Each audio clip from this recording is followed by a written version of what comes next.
Welcome, ladies and gentlemen. My name is Belén Gallego, and I am here from ATA Insights, reporting at a news. And every week, what we do is we put together a newsletter with the news for the renewable and decarbonization news that are important to you and to your business.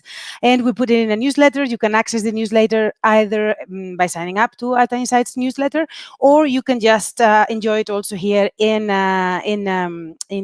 LinkedIn. We've published it this morning, and my colleagues are going to put a link to the newsletter so that you can read it. And what I'm discussing today is going to be included in this newsletter so you can read in further detail what we're talking about. I am pretty happy because this week is actually very, very eventful in terms of what's happened. Particularly, we had a lot of movement in the hydrogen industry, say. So both the UK and India have launched their national hydrogen strategies, and also at the same time, a new paper has been making waves, claiming that blue hydrogen could be worse for the environment than coal. Yes, you have heard it right, and you can read the full paper if you like. We have a link to it in our newsletter. So both the UK and India have released their strategies. So today we're going to talk about colors. More concretely, we're going to talk about blue and about green. And I'm not talking about my t-shirt. My t-shirt is actually turquoise, even though you can't see it because in the camera it looks blue, but it's turquoise actually. We're actually going to talk about the colors of hydrogen because I love turquoise, I love blue, but I like my hydrogen green, like many of the people who work with me in the renewable industry. But this hasn't really necessarily been a lot of consensus throughout the industry. So as you may or may not know, the UK government hydrogen strategy was announced this week, and it was criticized right away by environmental groups for taking a twin track approach. That means they're giving equal weight to blue hydrogen and green hydrogen. Of course, the difference is that green hydrogen has no negative impact on the climate because it uses renewable energy to split water into hydrogen and oxygen, and this is not the case for blue hydrogen. Honestly, so much controversy exploded right away after this announcement that I was just ready to take out my popcorn and watch because it was being very entertaining. However, it's such an important issue that I don't think it's a laughing matter. You know, we all need to be very aware and very careful with each of these policy decisions because they trigger and they put in motion things and processes and investments that last for decades and could make us be in a worse position a few years, a few decades down the line. So first of all, let's take a little bit about colors, and I'm going to include gray here. So gray hydrogen is extracted from fossil fuel gas and released, and the CO2 is released into the atmosphere, is how most of the hydrogen is made and still made and has been made for years. Green hydrogen is the exact opposite. Is extracted from water and is extracted by using renewable energy electricity, and it releases oxygen into the air. Therefore, it doesn't have any CO2 emissions. And blue hydrogen is actually still extracted from fossil fuel gas, the same way that it was with gray, but the CO2 emissions are trapped and stored permanently underground. I mean, you would think that, you know, to store permanently underground, the CO2 don't take out the gas that has emissions by itself. Therefore, I mean, this is a very severely flawed process, in my opinion. I'm going to tag in my opinion here because, of course, you know, everyone can have different opinions and, you know, engineers would go on about different items and about different points here on our end. But the point is still not a perfect system. And what you're doing is you're releasing CO2 to then bury it again. It just seems like a lot of work to not get a lot of value out of it. And the thing is, when you invest in one of these processes in over time, then what you do is you create a lot of industry, a lot of gravitas towards that particular pathway.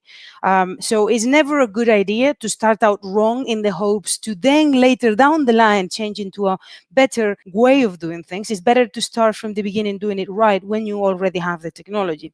That's me thinking.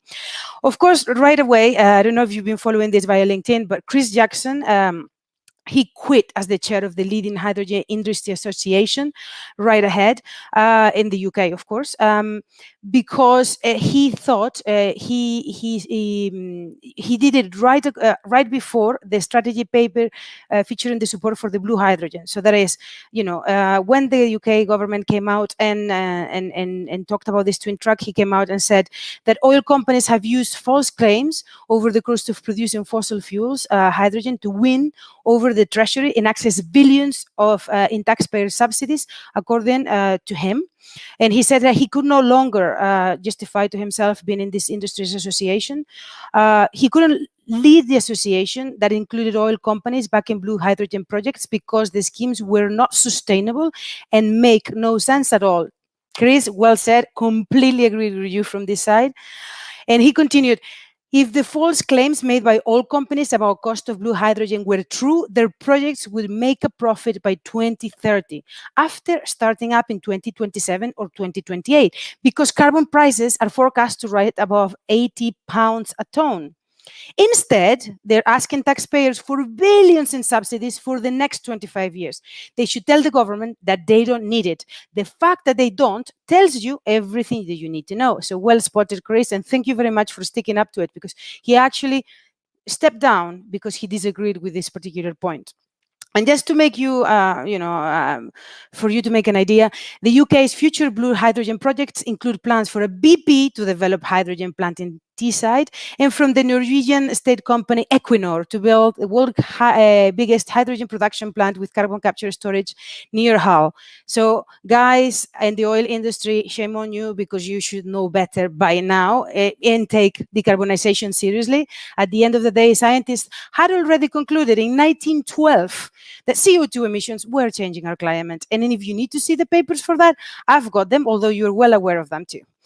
So, also at the same time, and to add more interest to this whole thing, a paper came out from leading scientists that actually studied the blue hydrogen in detail, and they concluded, and you can read also the full paper in the link, that far from being low carbon, greenhouse gas emissions from the production of blue hydrogen are quite high, particularly due to the release of fugitive methane. For our default assumptions, 3.5% emission rate on methane from natural gas and a 20-year global warming potential, total carbon dioxide equivalent emissions for blue hydrogen are between 9 and 12% less than gray hydrogen. So, in other words, we're going to spend billions and billions to subsidize oil companies to late and after making billions and trillions over the past decade, even though they knew they were doing something wrong for the environment. We're now going to subsidize and pour them to spend a lot of technology and take us down the path where we are only really cutting 9 to 12% of CO2 emissions. It isn't good enough, I don't think. The paper continues, while carbon dioxide emissions are lower, fugitive methane emissions for blue hydrogen are higher than for gray hydrogen, because of an increased use of natural gas to power the carbon capture.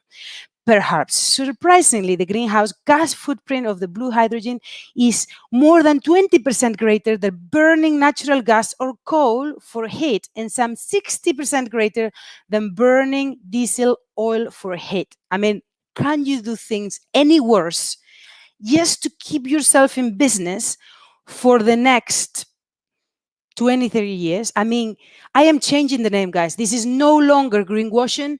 This is blue washing.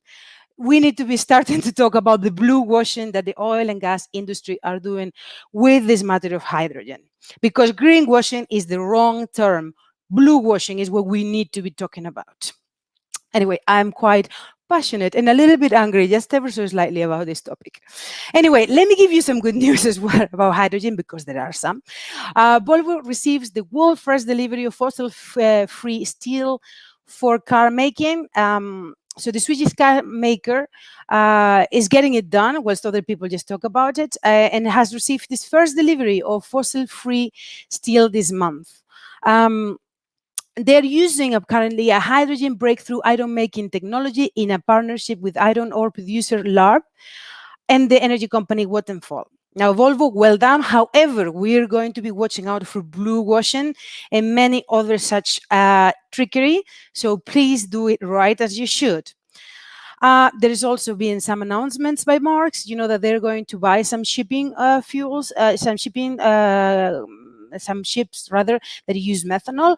Congratulations, Marx. However, make sure you make that renewable methanol, because if you use normal methanol, then we're not really advancing all that much, so we need to take this seriously now. Anyway, as you know, just to make sure that this is clear, the production of fossil-free steel has global significance, given that the iron and steel industry represents 7% of the energy sector emissions worldwide. That is huge. That is like almost 4 times more than all flights, all aero flying industry. So, when we talk about planes and about flights, oh my God, so much CO2. Actually, just steel making is 4 times more. So we need to make sure that we take this into consideration. Then finally, just some other news. In Africa, 63 solar projects are going to compete for the 2.6 gigawatt renewable energy tender in South Africa. And Egypt has announced $2.5 billion for solar desalination projects. So congratulations, both South Africa and Egypt. We are really happy to see your progress. Do not stop, better to go slow, but to keep going. And in Europe, this is a matter for another discussion. The electricity prices have kept on rising in more or less all countries. Certainly in Spain, things are pretty difficult at the moment. Those prices have been pushed by renewed economic activity and especially by the cost of natural gas, which at the moment there is a reduced supply of. And this has prompted the Energy and Environment Minister here in Spain, Teresa Rivera, to urge Europe to act on soaring the energy prices as the bloc implements and measures to cut carbon emissions. One of the requests was to reform the power pricing mechanism, the marginal markets, which Rivera claims pushes prices by forcing cheap renewables to be sold for the same price as the costlier electricity from fossil fuels. This, is a whole other discussion, and we'll have it another day, but with someone that really understands the marginal market. This request was denied, according to Rivera, but there has also other measures that she's come out and said, perhaps over time nationalizing the hydro stock that we have in Spain. In Germany, also, they're racing for the winter, since they're going to have the highest power costs in the last 2 decades, highlighting that surging energy prices in Europe is a Europe-wide problem, and that one that we have to deal with to prevent energy poverty and to prevent also sort of like populist movements against energy reforms. Because at the end of the day, what we're doing is we're in a temporal issue where, the gas prices are so high, there is not enough supply at the moment, and we don't have enough renewable energy stock. But the fact that prices are high are just going to make investing in renewable more interesting. But in this couple of years in which demand and supply are not really in line with where they should be for this basic service that we have, we are definitely going to see this situation with high prices. Anyway, I hope that you've enjoyed this video in our newsletter. There's a lot happening, and hopefully we will see you in a couple of weeks. Next week, we will do the same in Spanish, and then we'll see you the week after in English. So without further ado, have a good renewable weekend. Bye.